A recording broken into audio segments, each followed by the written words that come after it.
Hi all, welcome to our 10th video in this series. We have walked through almost all sorts of text, maths and logical function. Now is the time to know about king of functions, and that is VLOOKUP. We'll also understand some gaps in VLOOKUP. Apart from this, we will also try to understand a less used but important HLOOKUP function. So no matter which industry you belong to, IT, manufacturing, retail, wholesale, bank, maybe you are an individual. If you really want to show off your great work and make it neat and clean, you need to use VLOOKUP. VLOOKUP, as the name suggests, it is used to look up for a value and output some corresponding data for that value. Like to search for a value John, and then upon match we would like to see its salary or address. We need to use VLOOKUP. Also, there are few golden rules which we need to bear in mind while using VLOOKUP. So let's directly jump over to our Excel sheet and then we will try to understand all those rules and we'll see how VLOOKUP and HLOOKUP works. Well, this is our table where we are going to understand how VLOOKUP works and what are the rules which we need to keep in mind while using VLOOKUP. So in this table we have name column, quantity column, amount, and then we have two more columns which are blank currently, and we will try to understand them one by one in a while. So first we will understand bonus amount. So this bonus amount column, we would like to see the bonus for all these users which we would like to fetch from a different Excel sheet which is here. So we can see for each user there is bonus amount given. So we would like to match the names from this VLOOKUP sheet in this table, and then we would like to fetch their corresponding bonus amount. So here comes the rule number 1. So rule number 1 is our VLOOKUP data needs to be in the first column of the table. So we can see here our names is in the second column in this table and not in the first column. So we have serial number in the first column and name in the second column, but then we need to make it first. So we don't need to do anything like cut, paste and copy paste, but then we just need to make sure we are selecting from this column itself while giving the reference. We'll see how to do it, but then yes, keep in mind our VLOOKUP data needs to be in the first column. That's it. Now rule number 2. So rule number 2 states that the corresponding value which we want from the lookup value, it must lie in the right side of this lookup column. Okay, for example, we want to look for bonus amount. Okay, now this bonus amount must lie in the right side of this name column. So this is what rule number 2 states. Now let's try to understand how to write this VLOOKUP formula. So is equal to VLOOKUP, and then we can see first argument as lookup value. So lookup value is Abhishek. So select this, and then it is asking for table array. So our table array is this one, but then we can't select it from serial number. We need to select this from name one, because what we want to VLOOKUP is in this column, name column, right? But then let's, for example, we have selected this from serial number. So let's do it. Now we have done it, and then it is asking column index number. So it is asking for that corresponding value which we want to display. So we want to display this bonus amount. So we need to give the column number. So for example, this is column number, serial number is 1, name is 2, salary is 3, bonus is 4, then 5 and then 6.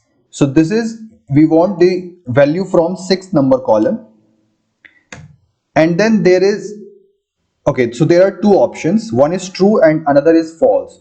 So if we want approximate match, we can give true, that is 1, and then if we want exact match, we need to give false value, that is 0. So we want exact match. In most of the cases we want exact match only, so you can also remember this. We always needs to give 0. There are only few cases where we need to give approximate match.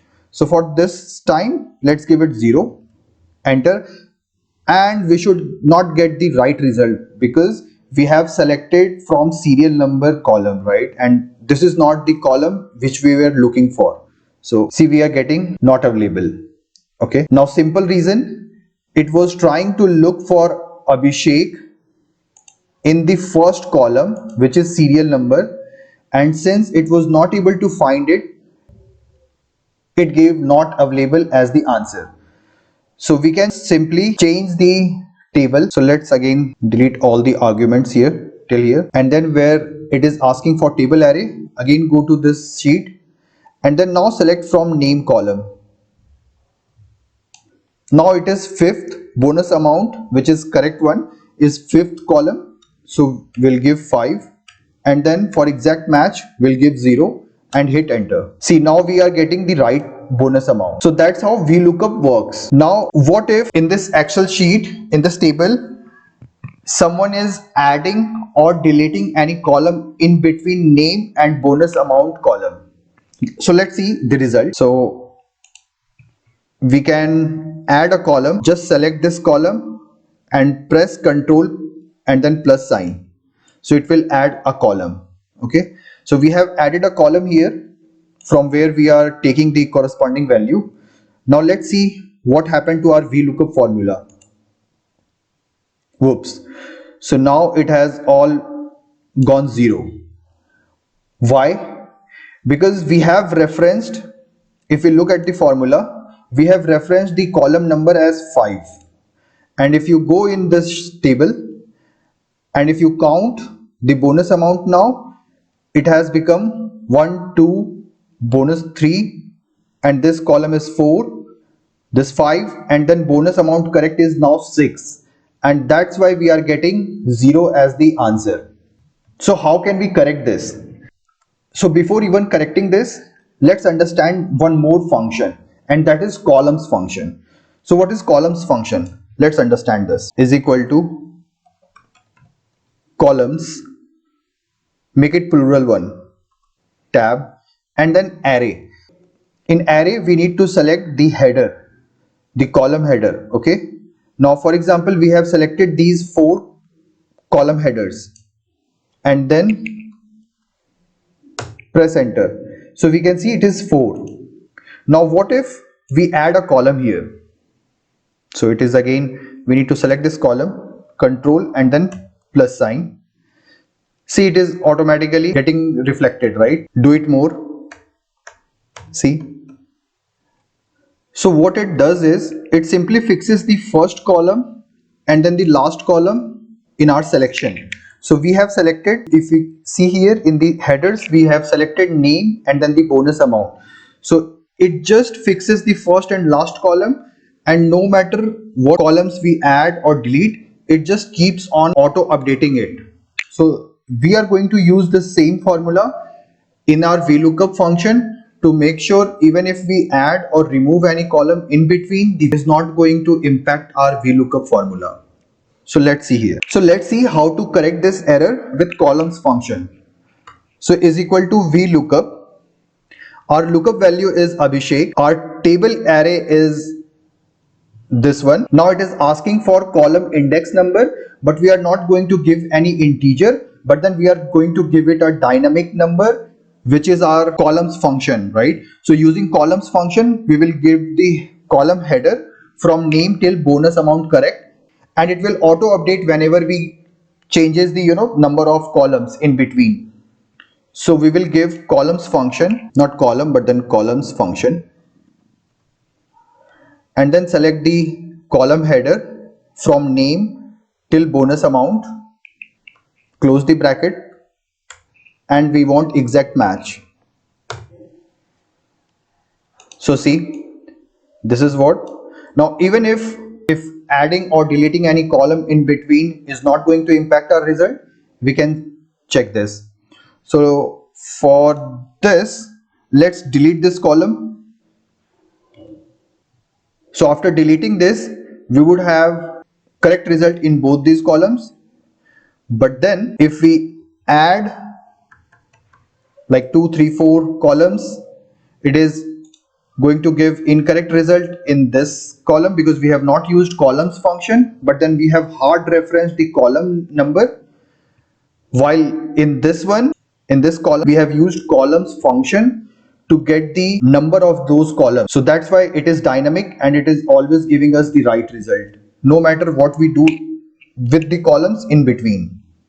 Now that we have understand VLOOKUP, which was vertical lookup, let's understand what is HLOOKUP. So HLOOKUP stands for horizontal lookup. So in very few cases, we will see table in the form of horizontal. So what we see here, it's a table which is in vertical format. We may see cases where the tables are in the horizontal format. So we can make this same table in the horizontal format by using transpose formula function. Let's use this transpose. So is equal to transpose, and then we need to select an array. So let's select this, close the bracket, hit enter. So we can see all the column headers are now the first column of this table. Okay, and all the values corresponding to it are in the right side of these headers. Now for these cases we need to use horizontal lookup. So similar to VLOOKUP, where the lookup value was in the left side or in the first column of the table, in this case the lookup value must be the first row of the table, and then the corresponding value needs to be in the lower side of that lookup value. So let's see how to play around HLOOKUP. So in this example, now if we want to look for some names and then the corresponding amount against that name, we need to use HLOOKUP. So what we need to do is, let's write name amount. Now maybe we would like to see the amount for Ansh and maybe Sohan. Okay, now we need to write the formula as is equal to H lookup this value in this table. We need to ignore serial number row because we know it the lookup value needs to be the first row, right? So let's select this. Now amount is the third row, so we need to give 3 and then 0 for exact match. So 45,000, and if we drag it horizontally, we can see the result for Sohan. So we can see for Sohan it's 60,000, which is here, and for Ansh it is 45,000, which is here. So that's how HLOOKUP works. And similar to columns function, we can use here rows function. So let's see how to do it. So is equal to HLOOKUP. Our lookup value is Ansh, and then our table is this one, and then our row index number. So in place of row index number, we giving rows function and rows of the headers and giving 0 for exact match. So 45,000. So even if we add or remove any rows in between or name and amount rows, it will not impact our result. That's it for today. So I hope you have enjoyed learning VLOOKUP and HLOOKUP today. Since this is one of the most important function in Excel, I would like you all to practice a lot and then let me know for any queries and concern in the comment section. So till then, keep up your good work and have a nice day. Thank you.